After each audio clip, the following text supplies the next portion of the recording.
bajunya, baju terusan berwarna merah pekat seperti darah, berhiaskan emas perhiasan di pergelangan tangan, dengan kuku-kuku jari yang begitu memanjang, mengenakan mahkota emas berduri, berdiri diam di depan Jaki. Jaki dituntun didudukan di samping Nyai Sukmawati. Dengan suara yang lembut, halus dan begitu menggoda sambil tersenyum, Nyai Sukmawati berkata, "Jaki, layani aku, maka aku akan melayanimu dan aku akan membantu usahamu, memberikan kekayaan padamu."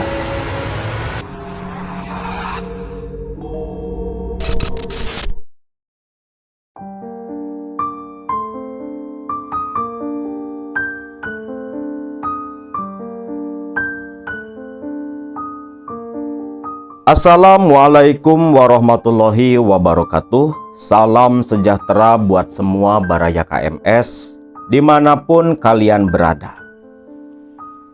Beberapa waktu lalu Akang membagikan kisah tentang Kang Jaki yang mengikuti ritual pesugihan penggandaan uang, yang ternyata malah kena tipu sosok oknum yang mengaku bernama Kiai Amin, yang mengakibatkan uang 50 juta dalam tabungannya terkuras habis, nilep duit KP sebesar 10 juta yang akhirnya ketahuan oleh si pemilik.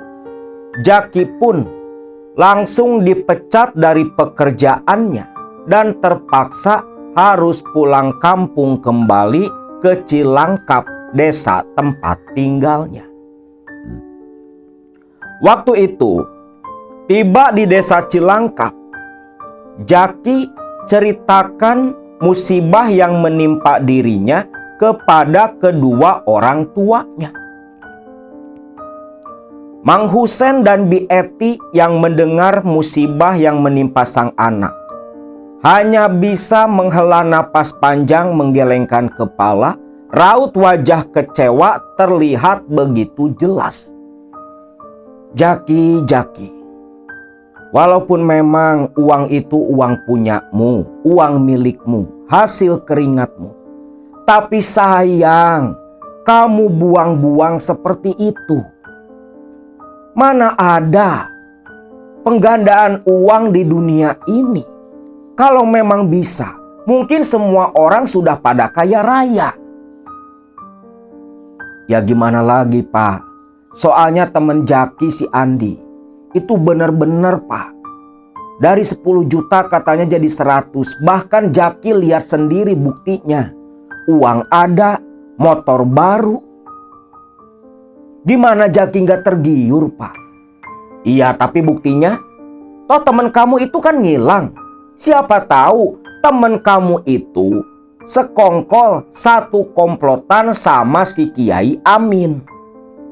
Kan banyak tuh rekan-rekan kamu yang tertipu pula sampai ratusan juta. Iya, Pak. Sudahlah, Pak. Nasi udah jadi bubur, Pak. Menyesal pun sudah terlambat. Ya sudahlah. Sekarang sebaiknya kamu tinggal saja di kampung. Gak usah lagi kamu merantau kemana-mana. Nanti ke depannya tinggal cari kerja atau usaha apapun yang kamu mau. Istirahat saja. Biarkan yang sudah-sudah kamu jadikan pelajaran dalam hidupmu. Ucap sang bapak begitu bijaksana. Sehari, 2 hari, 3 hari, si Jaki nganggur nih di kampung. Yang biasanya bekerja menghasilkan uang, tentunya Jaki ini mulai tak betah. Terlebih lagi melihat kedua adiknya yang masih perlu biaya, orang tuanya yang hanya seorang petani. Jaki pun tak tega kalau dia tinggal di kampung nganggur malah jadi beban orang tua. Untungnya di dalam tabungan Jaki masih punya sejumlah uang. Ya, terbilang cukup besar pada zaman itu. Satu ketika si Jaki ini pergi jalan-jalan ke pasar mingguan yang tak jauh dari desa Cilangkap. Pasar itu memang ramenya cuman di hari Senin dan Kamis serta hari Minggu. Kalau hari-hari lainnya itu sepi seperti biasa. Berbeda dengan pasar induk yang selalu ramai oleh pembeli dan pedagang setiap harinya. Nah, waktu itu hari Senin, Jaki jalan-jalan ke sana. Ketika jalan-jalan di pasar, mampir ke beberapa warung hanya untuk sekedar makan, Jaki ketika mampir di sebuah warung bakso yang hanya ada satu di pinggiran jalan, disitulah dia ini dapat sebuah ide. Iya juga ya, kenapa nggak coba usaha jualan bakso?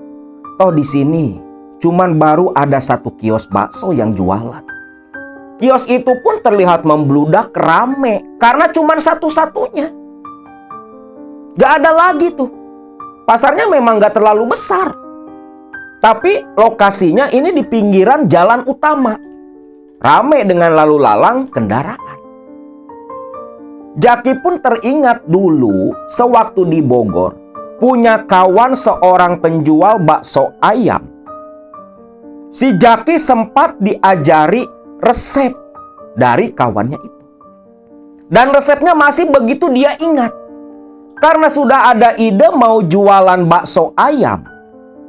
Hari itu pun selepas makan bakso di sana, Jaki belanja bahan-bahan untuk membuat bakso.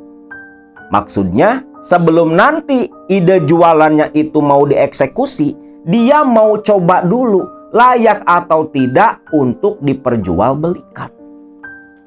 Nah, selepas belanja di situ di pasar, Jaki pulang. Di rumah langsung dia mulai praktek sesuai dengan resep yang diajarkan kawannya dulu. Jaki yang di kafe selain dia seorang kasir dulunya pernah juga kerja di bagian dapur. Yang namanya masak sudah bukan hal baru bagi Jaki. Singkatnya bakso pun jadi nih. Langsung dia hidangkan kepada orang tua dan dua adiknya, minta pendapat mereka enak atau tidak.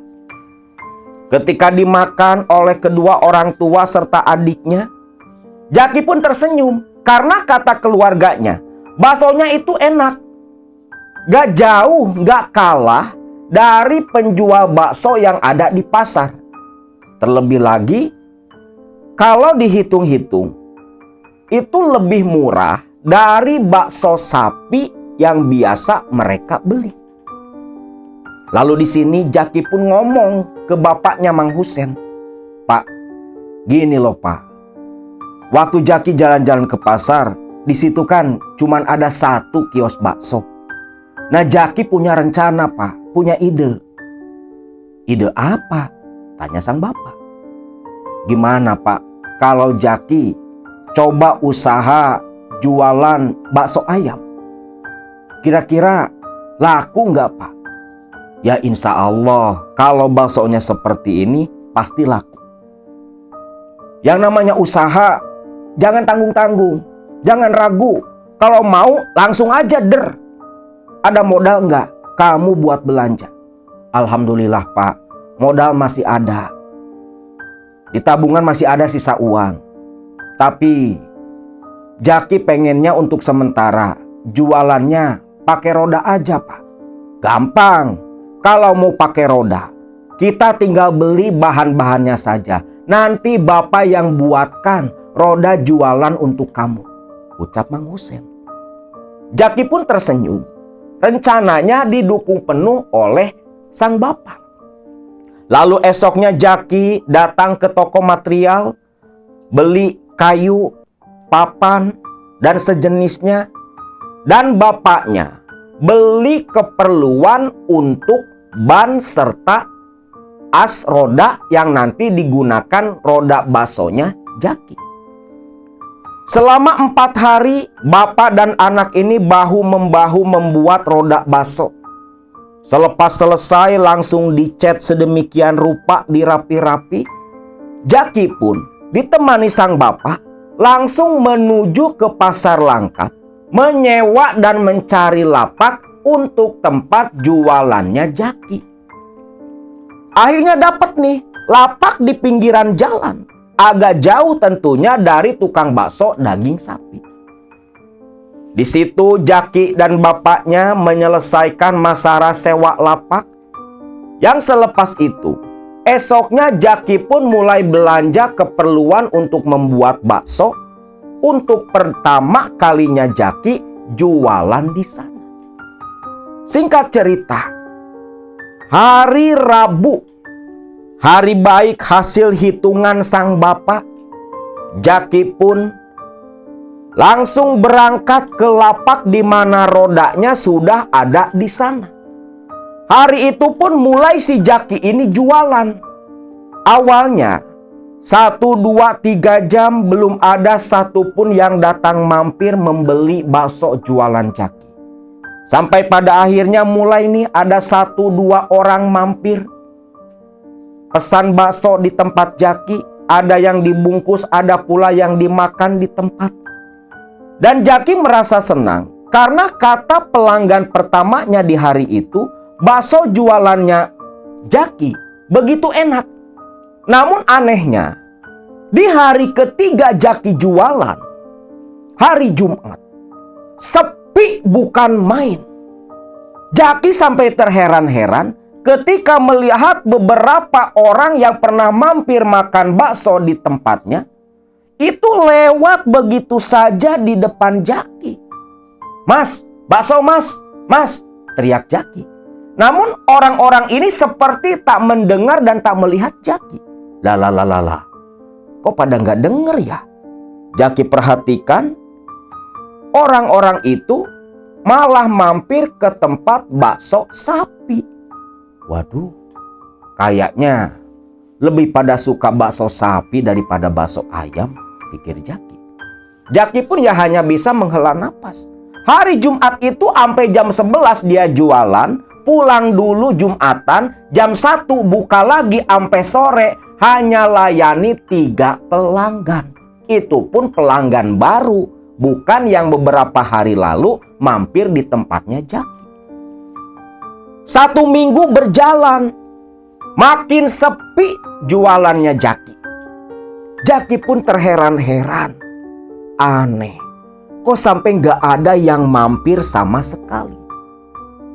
Jangankan laba, modal aja nggak balik sama sekali.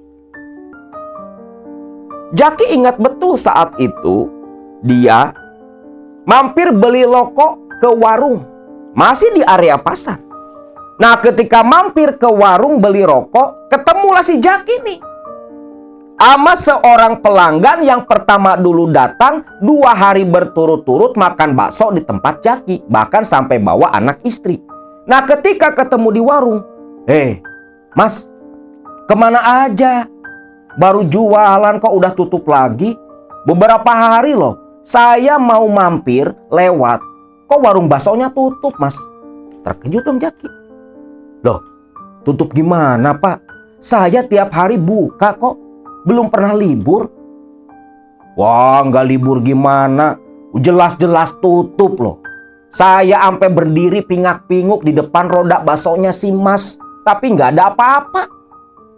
Ya terpaksa lah saya makan bakso sapi di kios yang itu." Nunjuk ke kios bakso. Di sini Jaki pun merasa heran, kok bisa? Dia yang jelas-jelas jualan, jelas-jelas buka, disebut tutup sama pelanggannya. Nah, di sini Jaki merasa ada yang ganjil nih. Maka ketika pulang ke rumah, Jaki pun cerita ke Mang Husen bapaknya. Mang Husen mendengar cerita sang anak dari pengakuan seorang pelanggan yang katanya warung baksonya Jaki ini tutup padahal buka. "Wah, Jak, kayaknya ada yang jahilin lapak bakso kamu. Maksud bapak, ini pasti ada yang ngerjain, Jak. Ngerjain gimana, Pak? Ya mungkin dikirim guna-guna. Kamu yang padahal buka kelihatan sama orang tuh tutup. Jadi orang yang mau mampir ke tempat bakso kamu lewat semua. Ya Allah, Pak. Masa sampai seperti itu, Pak? Ya wajar, Jak. Namanya juga di pasar. Perlu kamu ketahui, Jak. Yang pada jualan di pasar itu semua orangnya nggak polos. Semua pada make. Minimal pakai penglaris. Dan banyak pula para pedagang di pasar itu yang pakai pesugihan. Katanya sih termasuk yang jualan bakso sapi itu tuh pakai pesugihan. Nah kayaknya kamu ini ditutup sama yang jualan bakso sapi itu, ucap sang bapak.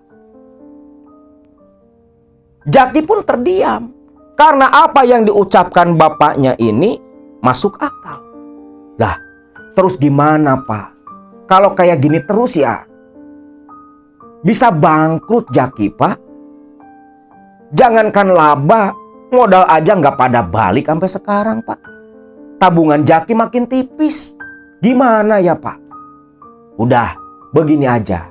Nanti ikut Bapak temui Mbah Sanusi di Ciawi. Mbah Sanusi? Siapa dia, Pak? Mbah Sanusi itu dukun sakti. Banyak pasiennya. Bapak dulu pernah minta bantuan Mbah Sanusi waktu kamu mau ngelamar kerja di Bogor. Kamu bisa diterima kerja di Bogor di kafe itu kan dibantu sama Mbah Sanusi. Jaki pun teringat pengalaman beberapa tahun lalu. Itu para pelamar di kafe begitu membludak. Saingannya banyak. Tapi anehnya, banyak orang-orang yang berpengalaman biasa kerja di kafe, justru malah Jaki yang tak punya pengalaman sama sekali langsung diterima kerja di sana. Oh gitu, Pak. Lah terus kapan, Pak? Kita mau ketemu sama Mbah Sanusi. Besok saja. Besok sore kita datang ke sana. Biar nggak terlalu ngantri. Soalnya tiap hari tempatnya Mbah Sanusi itu penuh dengan para tamu, ucap Mang Husen. Jaki pun mengangguk paham. Esoknya dia libur gak jualan. Singkat cerita, esok sorenya selepas asar, Jaki membonceng sang bapak menuju desa Ciawi, yang masih satu kecamatan dengan desa Cilangkap tempat tinggalnya si Jaki. Tiba di Ciawi, langsung menuju ke rumahnya Mbah Sanusi yang berada di ujung desa perbatasan dengan desa tetangga.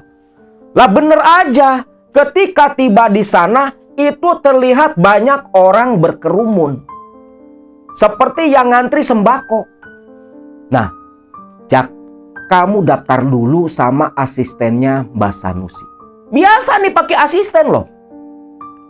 Iya, Pak. Ini udah kayak mau periksa ke dokter aja, Pak.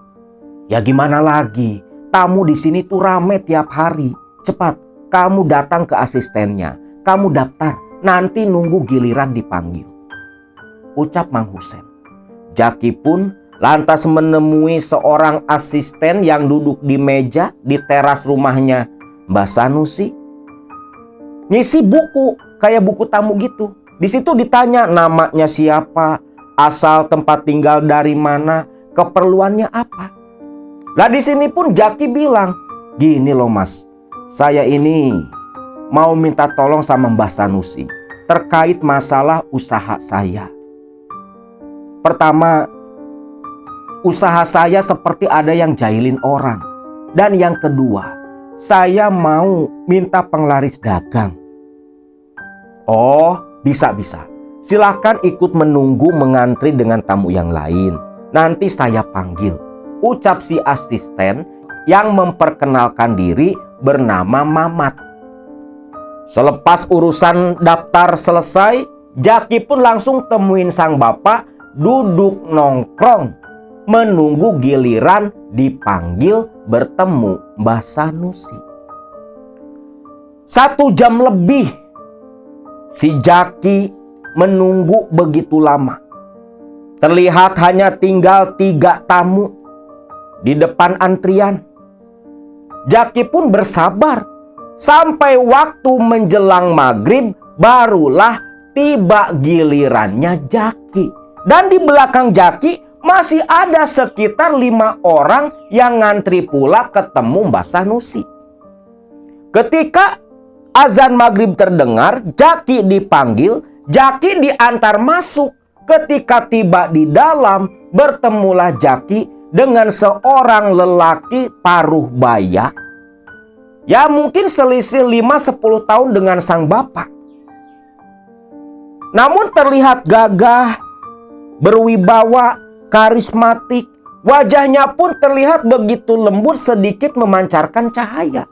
Kelihatannya kayak orang soleh gitu. Pakai peci putih, sarungan pakai kaos, tersenyum, nada suaranya lemah lembut. "Ujang ini siapa?" "Saya Jaki, Pak. Saya dari desa Cilangkap, Pak." "Oh, Cilangkap. Yang perbatasan sama Jawa Tengah ya?" "Iya, Pak. Saya dari Cilangkap." "Ada perlu apa?" "Ini loh, Pak. Saya mau minta tolong sama Bapak. Masalah usaha saya, Pak. Saya ini buka usaha bakso ayam di pasar Cilangkap, Pak. Tapi usaha saya ada yang jahilin orang, Pak. Tiap hari buka, tapi kata pelanggan tutup, Pak. Nah selain itu, Pak, saya mau minta tolong Bapak. Saya mau minta asihan dagang, Pak." "Oh, masalah itu gampang. Namun sebelum itu, Bapak mau sholat maghrib dulu. Nanti selepas sholat maghrib, baru kita bicara lagi."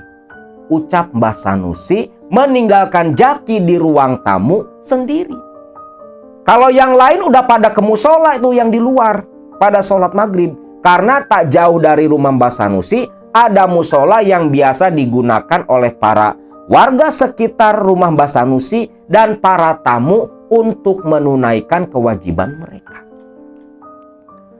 15 menit kemudian Mbah Sanusi sudah datang kembali. Duduk di ruang tamu di depan Jaki. Dia tersenyum lantas berkata, "Nak Jaki, kalau masalah ada yang jahili di tempat lapak jualan Nak Jaki, itu memang betul. Menurut apa yang sudah Bapak terawang lepas sholat maghrib tadi, di lapak jualanmu itu ada tebaran tanah kuburan. Makanya warung baksomu terlihat tutup. Karena memang ditutup oleh orang ini." Lah, siapa dia, Pak? Lah orang itu yang jualan bakso pula tak jauh dari tempatmu. Terkejut dong Jaki. Penjual bakso sapi yang kata bapaknya itu rumornya pakai pesugihan. "Oh, yang bakso itu ya, Pak. Katanya dia pakai pesugihan, Pak. Apa memang betul?" "Betul.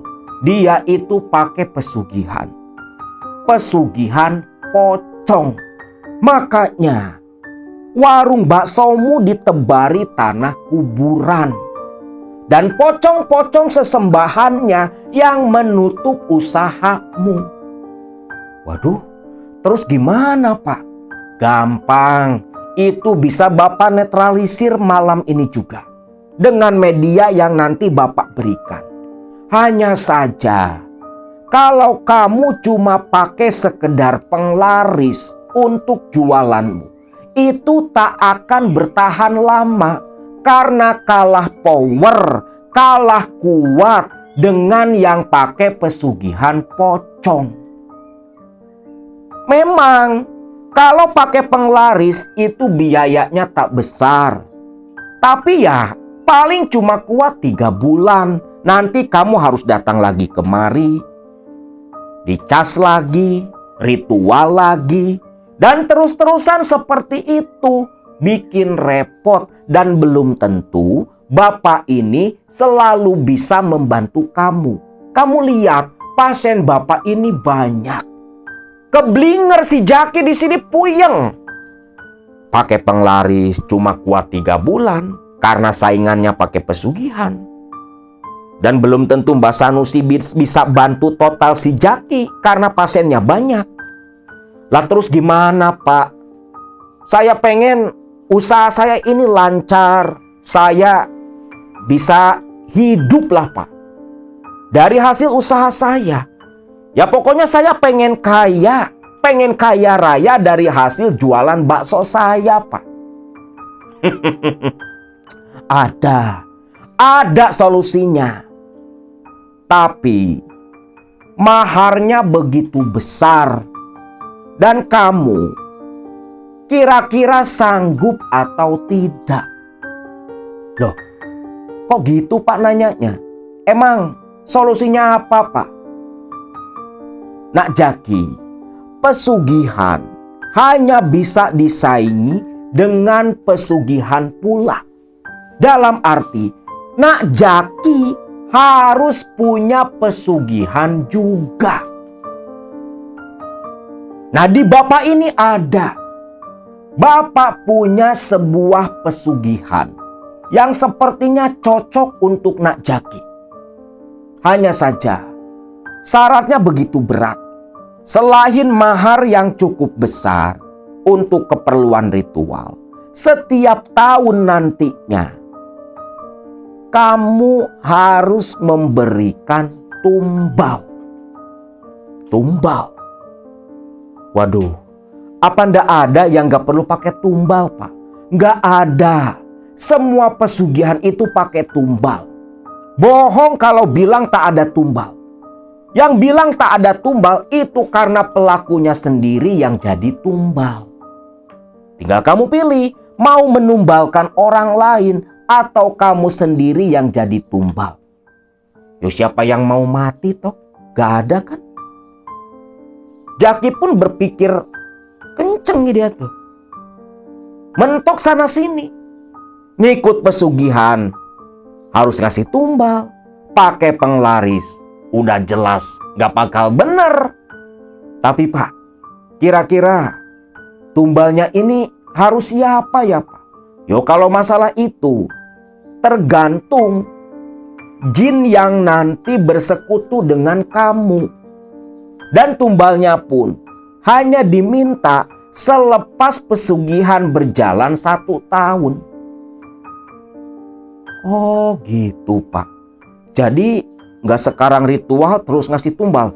Tidak seperti itu, Nak Jaki. Pesugihan ini berbeda. Bagaimana? Kalau kamu mau dan memang ini cocok buat Nak Jaki, Bapak akan bantu. Ya udahlah, Pak. Saya mau, Pak. Maharnya berapa? Untuk biaya sekitar 6 juta. Bisa kamu bayar separuh dulu hari ini dan sisanya nanti pas hari ritual. Jaki pun setuju dan Jaki lantas serahkan uang 3 juta kepada Mbah Sanusi. Uang 3 juta diterima oleh Mbah Sanusi. Mbah Sanusi masih terdiam memejamkan mata. Nak Jaki, memang kamu betul-betul berjodoh. Malam Kamis besok, kamu datang lagi kemari.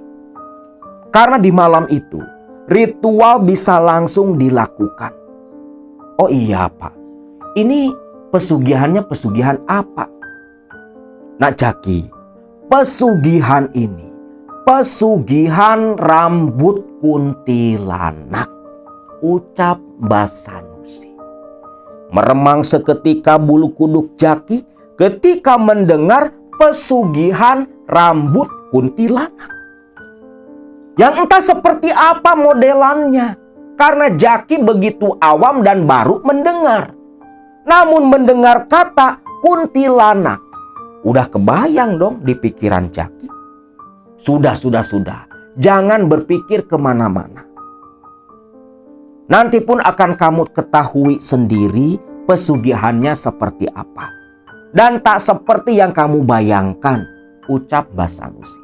Lepas itu, Jaki pun karena selesai urusannya dengan Mbah Sanusi dan malam Kamis esoknya akan datang lagi ke sana, Jaki pun pamitan pulang dan lantas menemui bapaknya.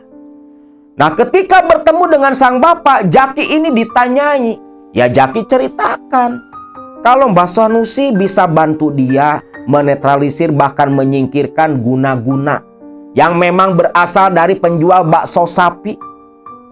Namun Jaki tak cerita masalah pesugihan yang sudah dia sepakati dengan Mbah Sanusi. Bapak dan anak ini pun selepas selesai dari rumah Mbah Sanusi langsung pulang kembali ke desa Cilangkap. Tiba di rumah, Jaki merebahkan badan di dalam kamar. Dia pun terngiang-ngiang ucapan Mbah Sanusi tentang pesugihan rambut kuntilanak. Kuntilanak, seperti yang baraya semua sudah ketahui dan umum dipercaya oleh masyarakat kita, adalah sesosok hantu dari arwah orang yang meninggal ketika mengandung atau melahirkan. Itu sebenarnya sebuah cerita dan mitos yang ngawur. Karena ketika seorang perempuan mengandung, lantas meninggal, atau dia melahirkan lalu meninggal dunia, insya Allah itu mati syahid. Asalkan hamil dan melahirkannya itu di dalam pernikahan. Bisa jadi kalau yang hamil di luar ikatan pernikahan mati, ya mungkin ada kemungkinan jadi hantu seperti itu. Tapi kalau yang meninggal hamilnya dalam ikatan pernikahan resmi, itu mati syahid ya. Dan apakah memang itu arwah manusia? Ya tentunya bukan. Kuntilanak ini ya memang sosok bangsa jin. Yang namanya jin, setan dari golongan jin, itu akan merasuk ke dalam satu perkara yang dipercaya oleh kita. Kita percaya ada hantu kuntilanak, maka jin pun menampakkan diri sebagai sosok kuntilanak. Kita percaya ada hantu yang namanya pocong, jin pun merasuk dan mewujudkan diri dengan sosok pocong.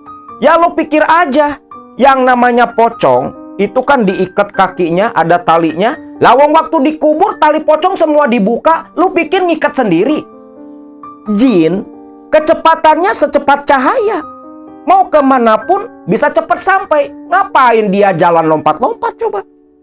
Mereka, setan dari golongan jin, melakukan hal seperti itu tujuannya cuma satu. Hanya untuk menyesatkan manusia. Buktinya di luar negeri nggak ada tuh kuntilanak ataupun pocong. Kalau memang ada jin yang memang rasnya bentuknya seperti itu, nggak ada. Cuman ada di negara kita yang mayoritas muslim. Pocong ya. Di Australia nggak ada pocong tuh. Cuman ada di kita, mungkin di Malaysia pun ada. Negara lain nggak ada. Jadi mengikuti perkembangan atau budaya yang mengakar dan kepercayaan yang dipercaya oleh masyarakat yang ada di daerah itu. Jin pun menyesuaikan diri. Nah, menurut cerita Mbah Sanusi, rambut kuntilanak itu dia dapatkan dari almarhum istri pertamanya. Jadi si Mbah Sanusi ini sepanjang hidupnya 3 kali menikah. Nah, rambut kuntilanak itu dulu milik istri pertamanya yang sudah meninggal. Karena istri pertama Mbah Sanusi itu seorang dukun beranak.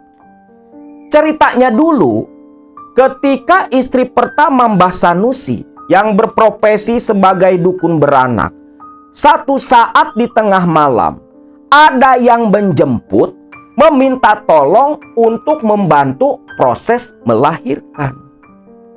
Namun ternyata yang dibantu oleh istri Mbah Sanusi bukanlah manusia, tetapi yang dibantu proses melahirkan itu ternyata seorang kuntilanak.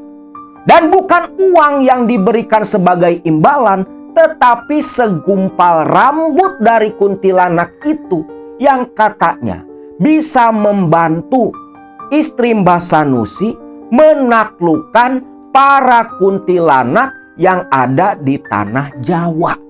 Karena sosok kuntilanak itu adalah ratu para kuntilanak yang bernama Nyai Sukmawati. Nah, selepas istri Mbah Sanusi meninggal, mustika rambut kuntilanak itu pun beralih kepemilikan kepada Mbah Sanusi, suaminya. Nah, polanya kan di sini sudah bisa terbaca. Ini salah satu cara jin untuk menebarkan kesesatan di kalangan manusia. Jadi, istilahnya skenario kuntilanak melahirkan minta tolong dukun beranak, ini udah mereka atur. Memanfaatkan sosok istri Mbah Sanusi sebagai wakil mereka menyebarkan kesesatan, membuat persekutuan antara manusia dengan sosok jin yang mewujudkan diri sebagai kuntilanak lewat pesugihan. Selepas itu, Jaki pun tertidur pulas. Lalu sesuai kesepakatan, hari Rabu malam Kamis, lepas sholat Isya, Jaki sendirian langsung berangkat ke desa Ciawi menemui Mbah Sanusi. Ketika tiba sekitar jam 9 malam, bertepatan dengan tamu terakhir keluar dari rumah Mbah Sanusi. Lanjut saja si Jaki ini yang memang sudah punya janji bertemu dengan Kang Mamat, asisten Mbah Sanusi. Weh, Kang Jaki, udah ditunggu Kang sama Bapak. Oh, iya Kang. Bapaknya di mana? Ada di dalam. Diantar sama Mamat masuk ke dalam, terlihat Mbah Sanusi lagi duduk menyandar di sofa sambil merokok. Loh, udah sampai nak Jaki? Iya Pak, sok duduk saja dulu di sini. Mat, bikinin kopi, istirahat sebentar. Nanti ritualnya jam 10. Jangan lupa Mat, kamu siapkan semua keperluan sesaji, biar nanti nggak repot. Iya Mbah, ucap Mamat. Kopi dihidangkan, Mamat pun sesuai perintah Mbah Sanusi siapkan semua keperluan untuk ritual. Nah, di sini Mbah Sanusi pun kembali berkata, menjelaskan tentang ritual pesugihan yang akan Jaki lakukan. Nak Jaki, tahapan ritual malam ini nanti Nak Jaki akan Bapak mandikan. Dan selepas itu, proses penyatuan sekaligus kontrak pesugihan akan dilakukan. Perlu Nak Jaki ketahui, dalam pesugihan ini tidak seumur hidupmu, tetapi hanya berlaku selama 10 tahun. Dan selepas 10 tahun nanti, perjanjian akan berakhir dengan sendirinya. Oh gitu ya.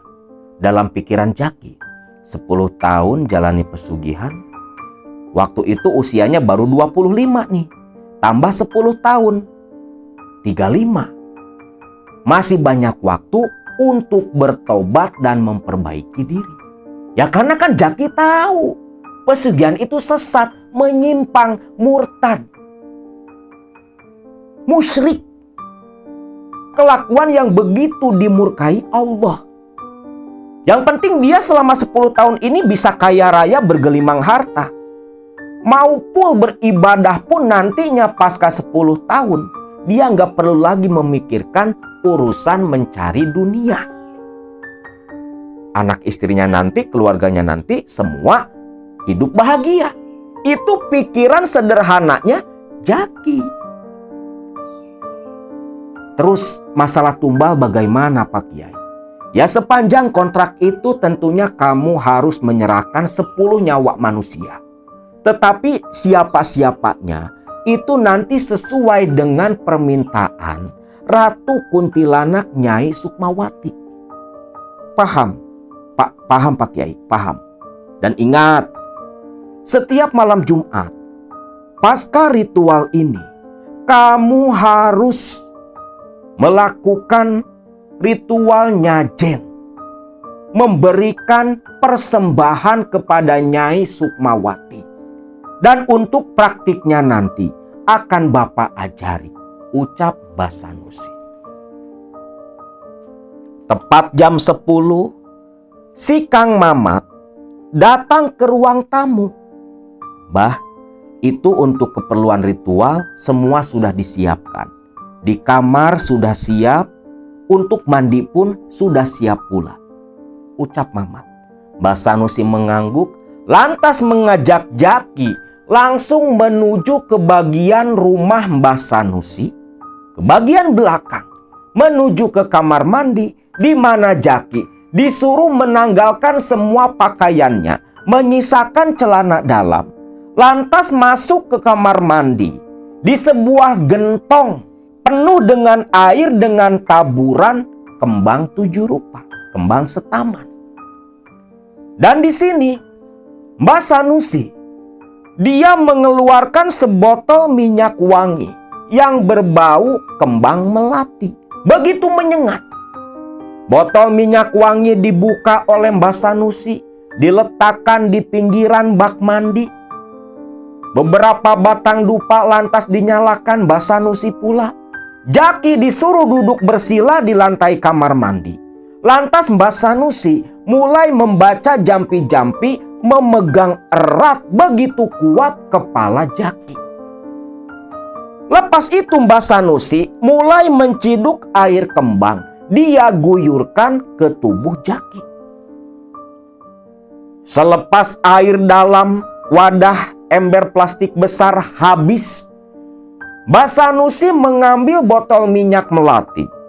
Lantas dia kucurkan ke telapak tangan, dibalurkan ke sekujur badannya Jaki. Tentunya selepas tubuh Jaki dikeringkan. Kering dari air, basah oleh minyak wangi.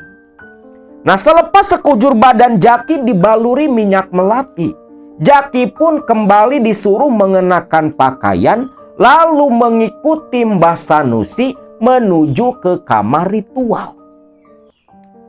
Di kamar ritual, berbagai sesaji sudah ditata begitu rapi.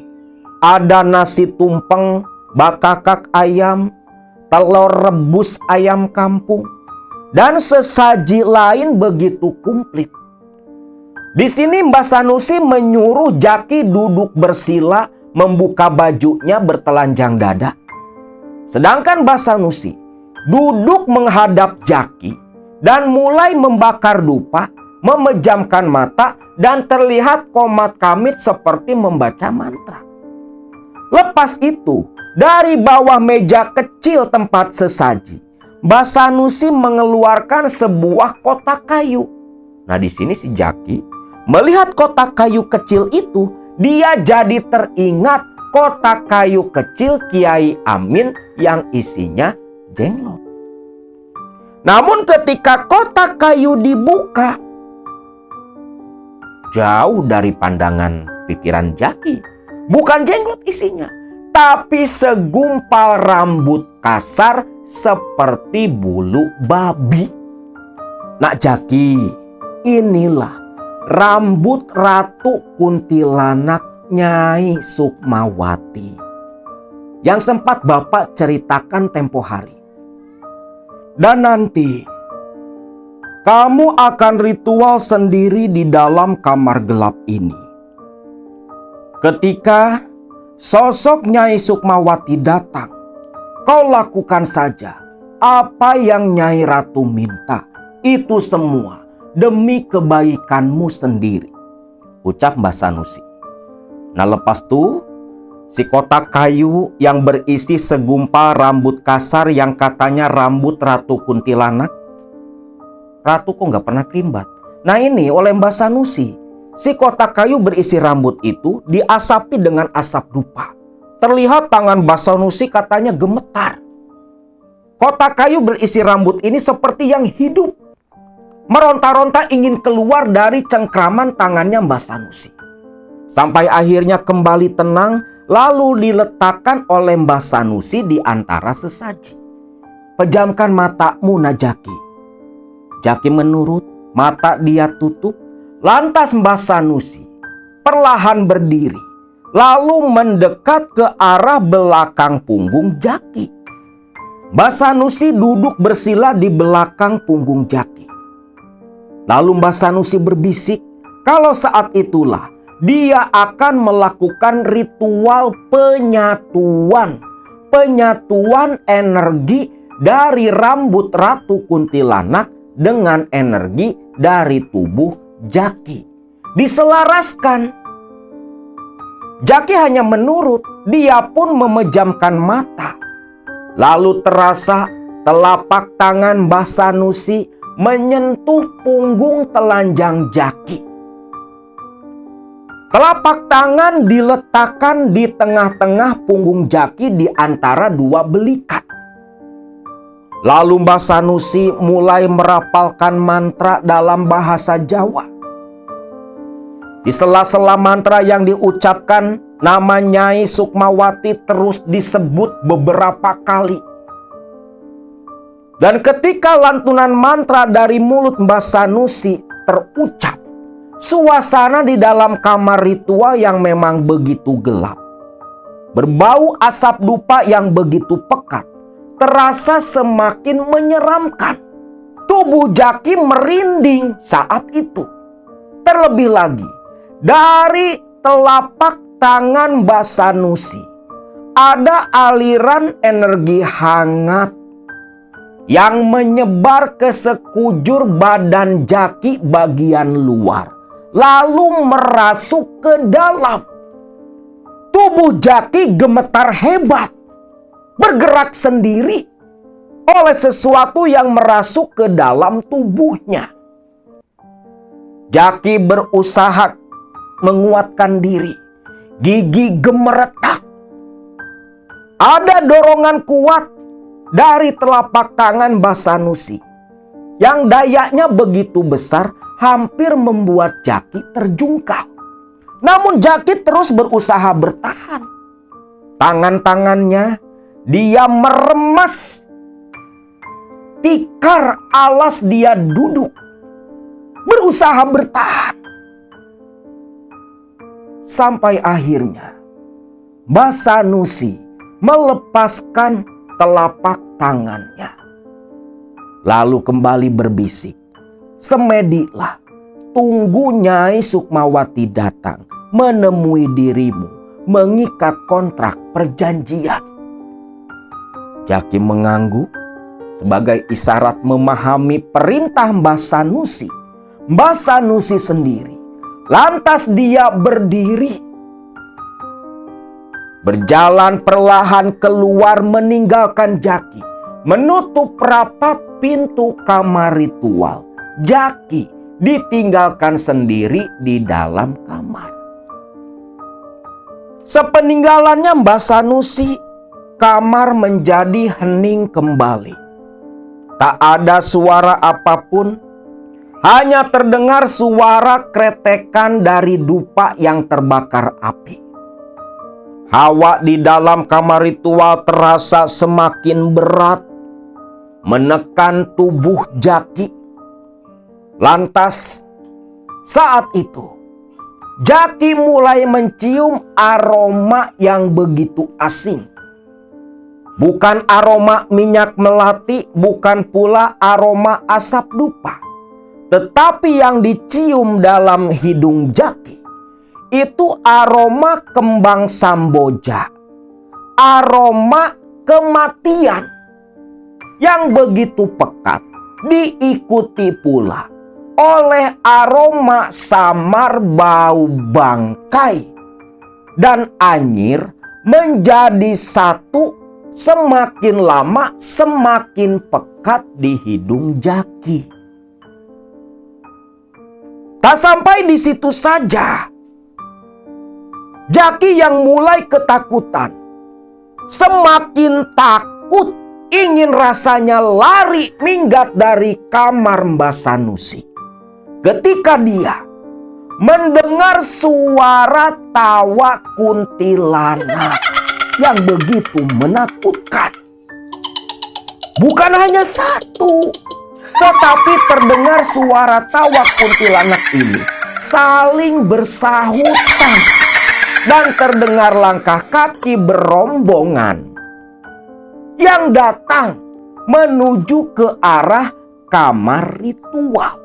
Jaki merasa dia semedi bukan dalam kamar, tetapi di sebuah lokasi alam terbuka yang dalam pandangannya gelap dan begitu pekat. Dalam semedinya si Jaki, selain mendengar suara tawa yang saling bersahutan begitu menakutkan, suara langkah-langkah kaki yang berjalan semakin mendekat. Dalam pandangannya Jaki yang matanya tertutup saat itu. Di kejauhan di kegelapan sana, Jaki melihat ada pendar cahaya kemerahan yang awalnya samar, namun semakin lama semakin terlihat jelas sampai menyilaukan pandangan Jaki. Dan saat itu, bau wangi Samboja semakin pekat. Bahkan Jaki merasa rombongan yang berjalan itu sudah tiba di hadapannya. Lalu ada suara yang begitu lembut membangunkan Jaki. Ketika Jaki, dia membuka mata, terbelalak, takut dan tak percaya dengan apa yang dia lihat di hadapannya. Di depannya sudah berdiri sesosok perempuan. Rambutnya panjang, begitu kasar, mukanya pucat, putih kebiruan. Bajunya, baju terusan berwarna merah pekat seperti darah. Berhiaskan emas perhiasan di pergelangan tangan. Dengan kuku-kuku jari yang begitu memanjang, mengenakan mahkota emas berduri. Berdiri diam di depan Jaki.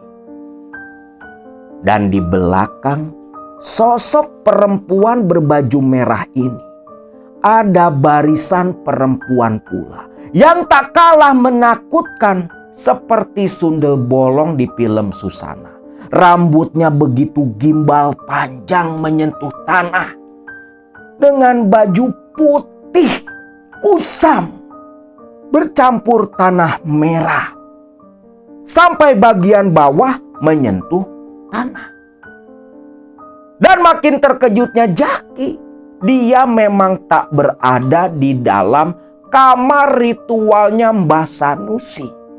Tetapi Jaki dalam penglihatannya, dia berada di dalam sebuah ruangan berbatu seperti di dalam goa. Goa yang begitu besar. Perempuan berbaju merah perlahan berjalan mendekat tanpa melangkah ke arah Jaki. Dari tubuhnya bau Samboja begitu pekat, bersatu dengan aroma melati dari badan Jaki. Lantas kuku-kuku jari yang panjang tajam kehitaman perlahan terulur menyentuh dagu dan wajah Jaki. Lalu di sini sosok perempuan berambut merah yang membelai wajah Jaki dengan kuku-kuku panjang tajamnya jongkok mendekat. Napasnya berbau begitu anyir. Wajah pucat kebiruan tepat berada di depan Jaki. Namun wajah itu, walau pucat pasi, terlihat begitu cantik di dalam pandangan Jaki. perempuan itu, walau tak mengatakan apa-apa, tapi dalam batinnya Jaki ada suara yang berbisik bicara.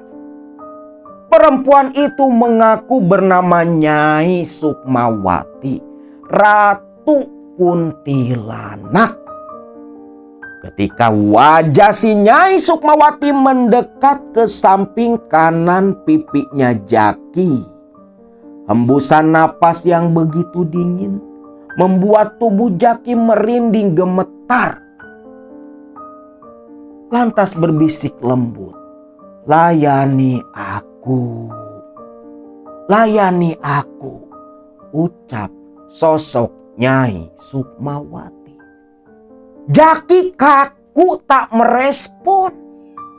Pikirannya gembleng saat itu. Lantas ucapan dari Mbah Sanusi seperti sambaran petir di kepala Jaki kembali terngiang dan terdengar, yang sempat berpesan agar Jaki melakukan apapun yang diperintahkan Nyai Sukmawati. Nah, di sini si Jaki, entah ruhnya atau memang dengan jasadnya, itu dia kan sudah dibawa ke dimensi yang berbeda.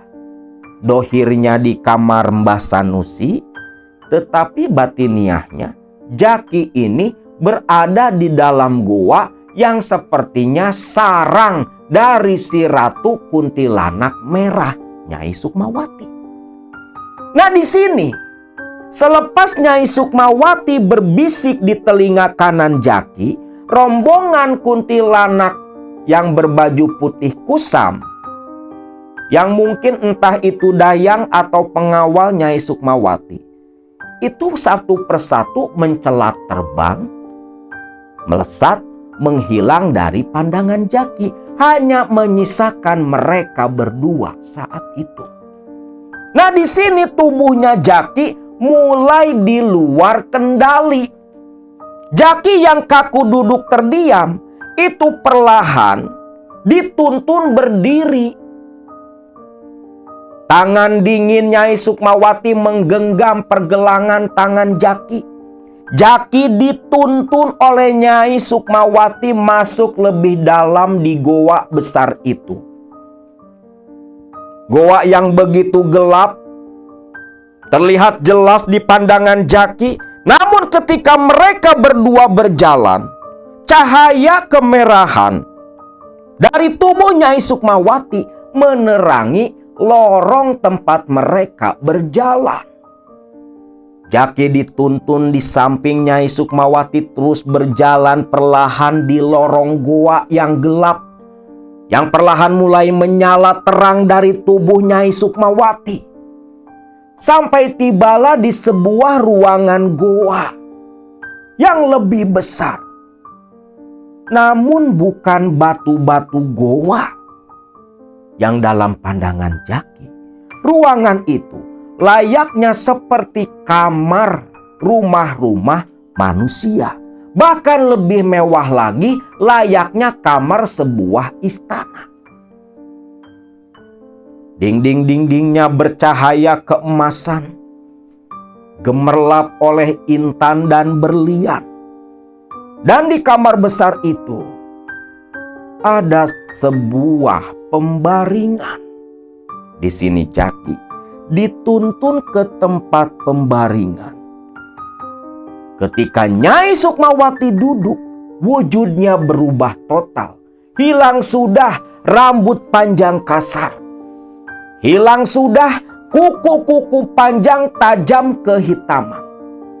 Sosok Nyai Sukmawati yang duduk di ranjang dalam pandangan Jaki berubah menjadi sosok layaknya seorang putri.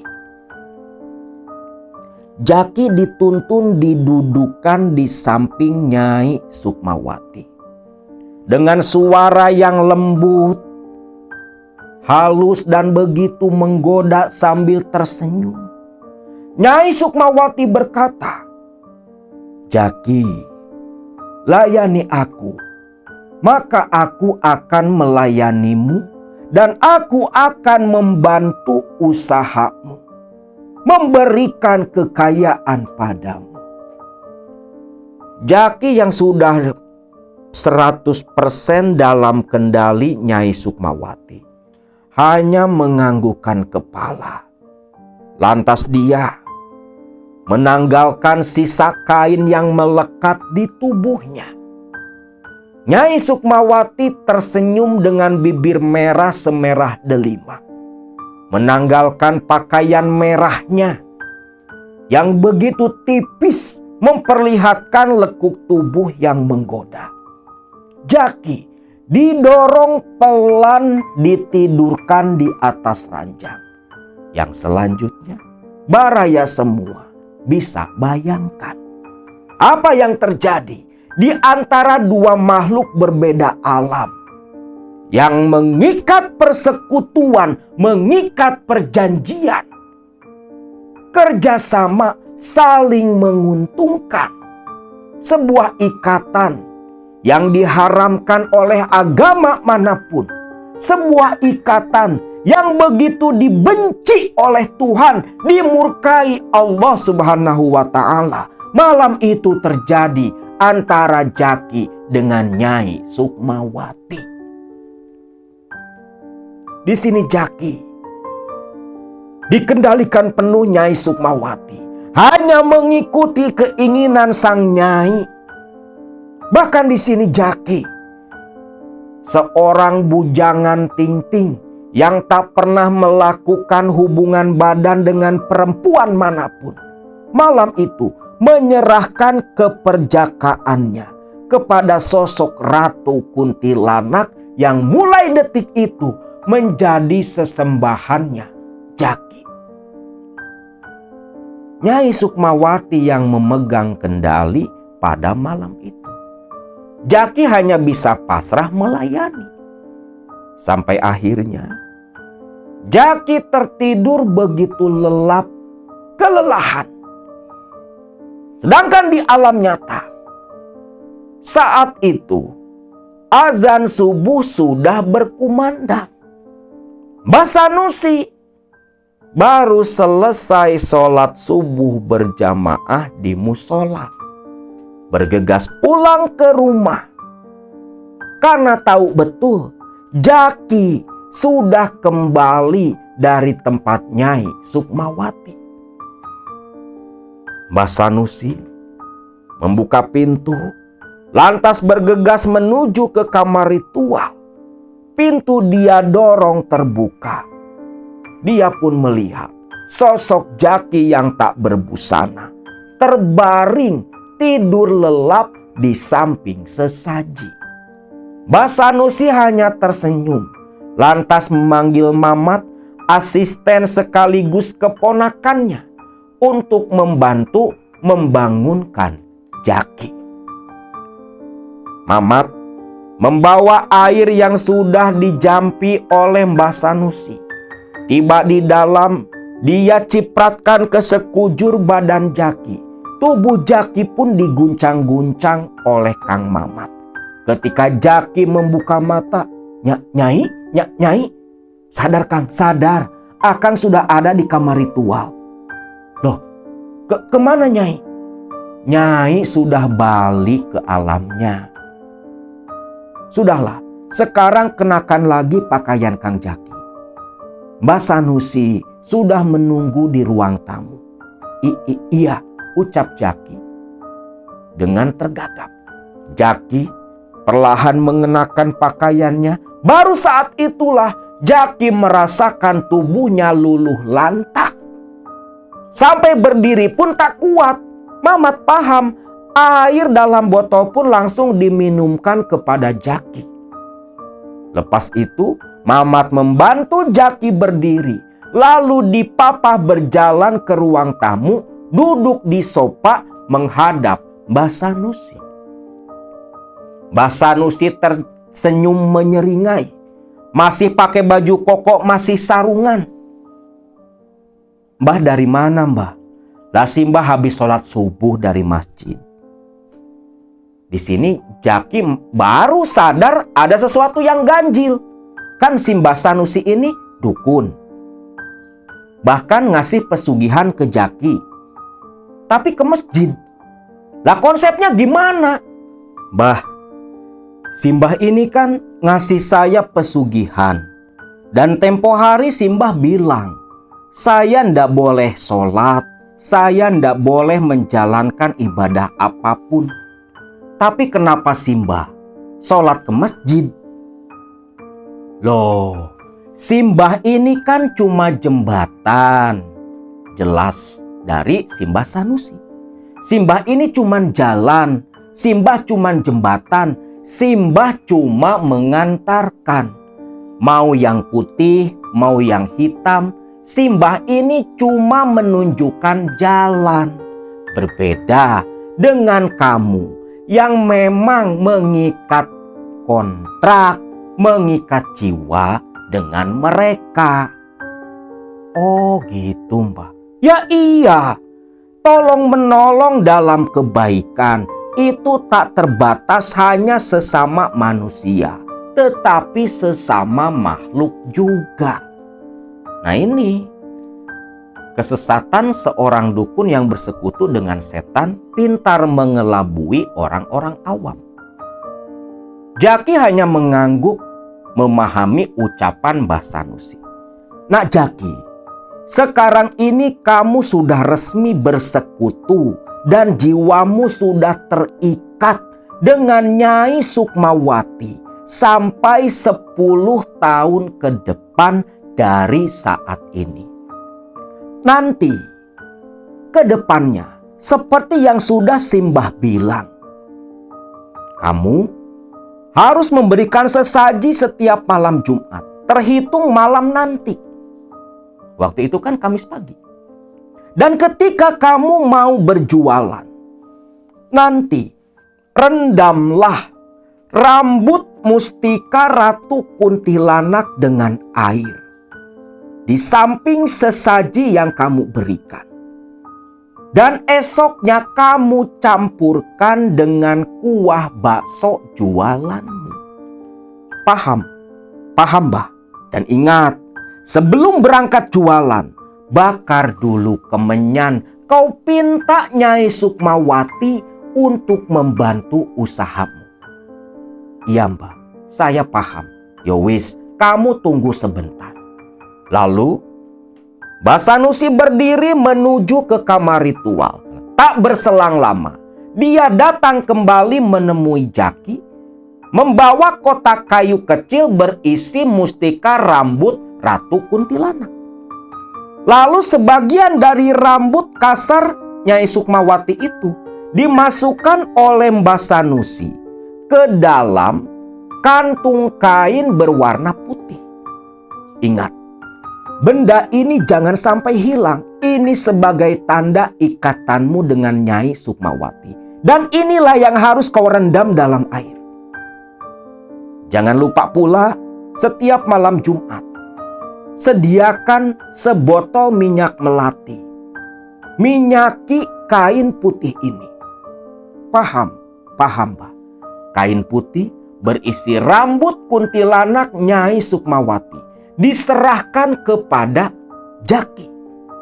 Jaki pun selepas diberi pelajaran, diberi penataran dari Mbah Sanusi, langsung pamitan pulang kembali ke Cilangkap. Yang tentunya sebelum pulang ke rumah, Jaki membeli dulu sesaji di pasar berupa kembang setaman, minyak melati dan sejenisnya untuk ritual perdana nanti malam. Nah, selepas membeli sesaji langsung pulang kembali ke rumah. Jaki ditanya oleh Mang Husen, "Gimana Jak?" "Alhamdulillah Pak, semua lancar. Besok hari Sabtu saya mulai jualan," ucap Jaki. "Loh, kenapa nggak Jumat saja langsung jualan?" "Masih capek Pak, Jaki mau istirahat," ucap si Jaki. Nah, malam Jumatnya di dalam kamar, Jaki ini langsung sesaji dari pasar dia masukkan ke piring, disimpan di baki. Ada minuman air-air rasa seperti kopi, teh manis dan sejenisnya. Lalu kain putih berisi rambut kuntilanak Nyai Sukmawati diletakkan di atas kembang setaman. Sebotol minyak melati diletakkan pula di sampingnya dengan tutup yang sudah dibuka. Dupa pun dibakar. Lepas itu Jaki keluar kamar menunggu asap dupa habis, baru dia tidur kembali malam itu. Nah, malam Sabtu, karena besoknya mau perdana jualan pasca ritual pengikat jiwa dengan Nyai Sukmawati. Seperti perintah dari Mbah Sanusi, rambut kuntilanak dalam kantong kain putih direndam air semalaman. Lalu pagi harinya, air itu disatukan dengan kuah bakso. Dan tak lupa, sebelum berangkat ke pasar, ke lapak jualan, Jaki membakar kemenyan. Memanggil Nyai Sukmawati untuk membantu dirinya. Mulailah Jaki pun berjualan di lapak miliknya. Nah, ketika tiba di lapak menata barang dagangan, bakso, mie, sayuran, dan sejenisnya, asap pun mengepul dari panci kuah bakso. Jaki langsung memasukkan air rendaman kuntilanak ke sana. Lalu ditutup kembali. Jaki pun terdiam dalam hati sambil memejamkan mata, memanggil Nyai Sukmawati. Nah, dalam prosesnya ini, Jaki mencium aroma kembang samboja bercampur bau anyir yang begitu pekat. Lalu ada hembusan angin menerpa tengkuknya Jaki. Dan tiba-tiba tepat di depan roda jualan Jaki sudah nampak berdiri sosok Nyai Sukmawati dalam bentuk kuntilanak merah yang hanya bisa dilihat oleh Jaki. Nah, di sini sosok Nyai Sukmawati seperti yang menggupai-gupaikan tangan ke orang-orang yang berlalu lalang di depan lapak baksonya Jaki. Seperti memanggil pelanggan agar mampir ke tempatnya Jaki. Betullah, 1, 2, 3 orang mampir makan bakso di tempat Jaki. Dan memang semua memuji. Bahkan pelanggan lama yang datang saat itu memuji-muji Jaki karena rasa baksonya lebih enak daripada sebelumnya. Nah, gini Mas Jaki, ini baksonya jangan sampai dirobah ya. Kalau kayak gini mah saya bakal langganan terus, ucap para pelanggan. Jaki pun hanya tersenyum sambil kerepotan melayani para pembeli. Dagangan Jaki hanya dalam waktu 3 jam habis ludes tak tersisa sampai banyak orang yang tak kebagian. Itu semua berkat bantuan Nyai Sukmawati yang menggupai-gupaikan tangan menarik para pelanggan. Nah, hal ini bisa Baraya tiru yang punya usaha kuliner. Kalian bisa mempekerjakan orang pakai baju kuntilanak, duduk di depan, gupai-gupai tangan. Tapi jangan dituakai si Jaki. Jadi maskot aja. Nah, mulai saat itu, baksonya Jaki mulai terkenal, menyebar dari mulut ke mulut para pelanggan. Ampe-ampe yang punya bakso sapi itu datang ke sana pengen nyoba. Dan dia memuji-muji baksonya Jaki. Jaki hanya tersenyum. Sepertinya disinilah pocong kalah oleh kuntilanak. Hari demi hari berlalu, tak terasa sudah 2 bulan berjalan. Bukan hanya bakso laris ludes terjual setiap hari, tetapi uang yang didapat oleh Jaki setiap harinya itu berlipat ganda. Yang mestinya misal nih dari jualan dapatnya 3 juta, itu bisa nyampe 5 juta di dalam penyimpanan uangnya Jaki.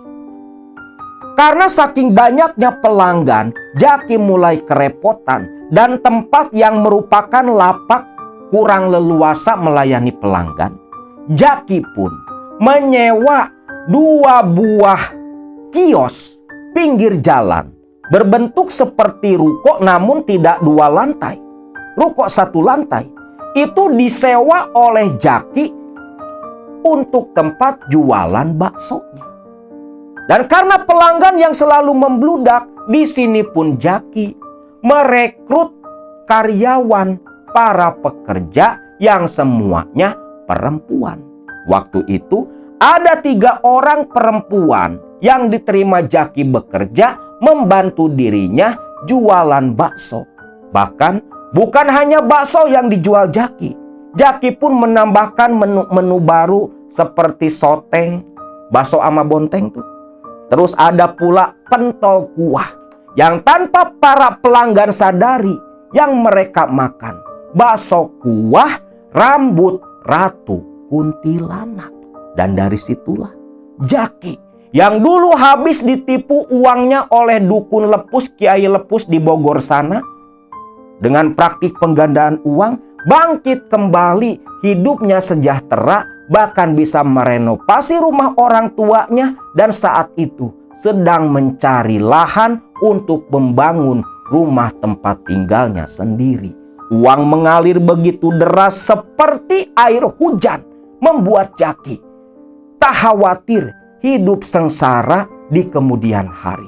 Nah, itulah kisah Jaki, penjual bakso kuah rambut kuntilanak, yang semua dia jalani akibat ditipu penggandaan uang tempo hari.